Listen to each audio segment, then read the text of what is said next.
Manufacturing is roaring back.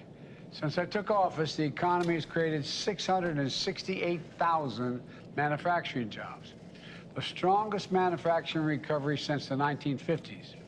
And just last week, we've seen major American companies from First Solar to Corning to Micron announce plans to invest tens of billions, that's not a misstatement, tens of billions of dollars expanding manufacturing in America.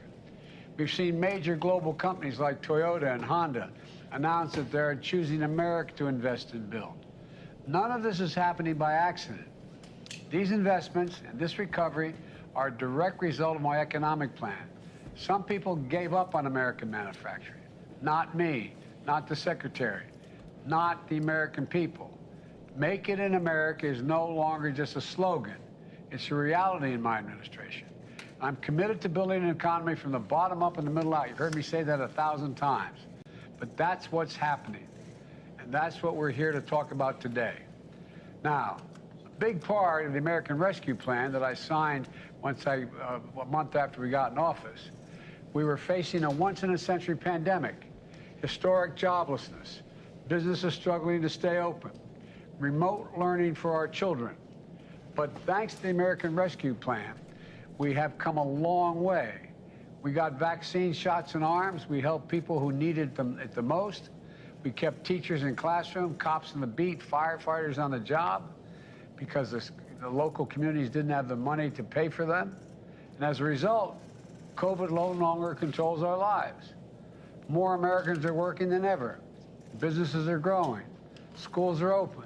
And today we're celebrating a signature program, the American Rescue, within the American Rescue Plan, that's going to help communities that need it most.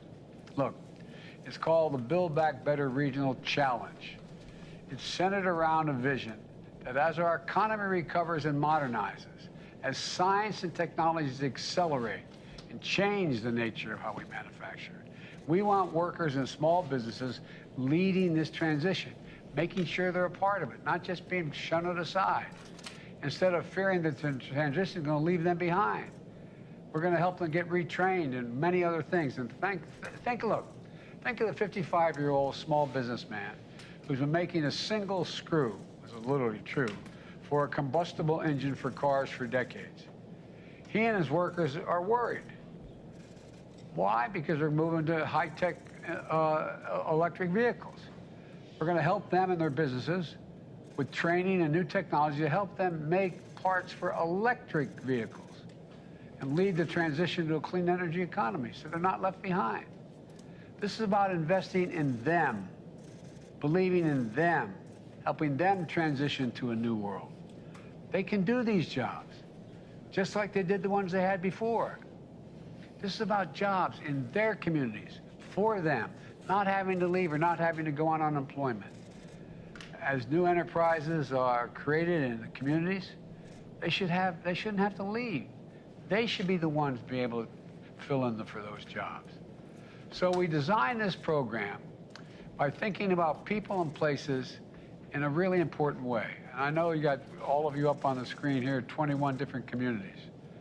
This American Rescue Plan program invests $1 billion, a total of $3 billion, but $1 billion to create jobs and opportunity for people in places where they live and where they've worked their entire career so they don't have to leave. I know when folks hear such big numbers, they don't think it's for them. But this is for them. It is for them. Over 500 coalitions applied for these grants, from community organizations to philanthropies to labor unions to colleges, universities, all working together from every part of America.